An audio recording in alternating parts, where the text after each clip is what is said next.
Was actually really nice. Though it was just rehearsal, ತುಂಬ ಚೆನ್ನಾಗಿತ್ತು ನೋಡೋಕ್ಕೆ. ಫ್ಯಾಮಿಲಿ ಜೊತೆ ಎಲ್ಲ ಬಂದಿದ್ವಿ. ಮಕ್ಳಿಗೆ ತುಂಬ ಚೆನ್ನಾಗಿತ್ತು ನೋಡೋಕ್ಕೆ ಅಷ್ಟೇ. First time. ಹೌದೌದು, ಈಗ ಲೈವಲ್ಲಿ ತುಂಬ ಚೆನ್ನಾಗಿತ್ತು. ಐ ಮೀನ್ ಅವ್ರ ಎಫರ್ಟ್ಸ್ ಅಷ್ಟು ಹಾಕೋರಂದ್ರೆ ಆ ಕೋಆರ್ಡಿನೇಷನ್ ಮೇಂಟೈನ್ ಮಾಡೋದು ತುಂಬ ಕಷ್ಟ. So hats off to them. ಹೌದು, ಅದು ನೋಡಿದಾಗ ಒಂಥರ ರೋಮಾಂಚನ ಆಯಿತು, ಒಂಥರ ಚಿಲ್ಸ್ ಆಯಿತು, ಒಳಗಡೆಯಿಂದ ಗೂಸ್ ಬಂಪ್ಸ್ ಬರೋಕ್ಕೆ ಸ್ಟಾರ್ಟ್ ಆಯಿತು. ಹೀಗೂ ಆಗ್ಬೋದಾ ಅಂತ ಒಂದು ಇಮ್ಯಾಜಿನೇಷನ್ ಇರಲಿಲ್ಲ, but it was really nice. ನಾವು ದೇಶಭಕ್ತಿಗಾಗಿ ಅವರು ತಿರಂಗವನ್ನು ಹಾರಿಸಿದ್ರಲ್ಲ, ಅದು ನಂಗೆ ತುಂಬ ಖುಷಿ ಆಯಿತು.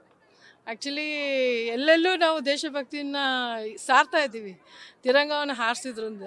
ಸೊ ಅದೇ ರಿಪಬ್ಲಿಕ್ ಡೇ ಮತ್ತು ಸ್ವಾತಂತ್ರ್ಯ ದಿನಾಚರಣೆ ಅಂತಲೇ ಅಲ್ಲ, ಸೊ ಯಾವಾಗಲೂ ನಾವು ಹಾರಿಸ್ತೀವಿ, ನಾವು ದೇಶಭಕ್ತಿಲಿ ಇರ್ತೀವಿ.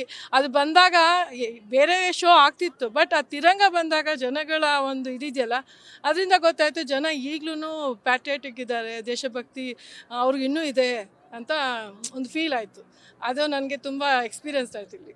ಸೂಪರ್. ವಿತ್ ಫ್ಯಾಮಿಲಿ ಬಂದಿದ್ದೇವೆ. ತುಂಬ ಚೆನ್ನಾಗಿತ್ತು. ತುಂಬ ಚೆನ್ನಾಗಿತ್ತು. ಫಸ್ಟ್ ಟೈಮ್ ಬಂದಿರೋದು, ತುಂಬ ಖುಷಿ ಆಯಿತು. ಅದು ತುಂಬ ಸಖತ್ತಾಗಿತ್ತು.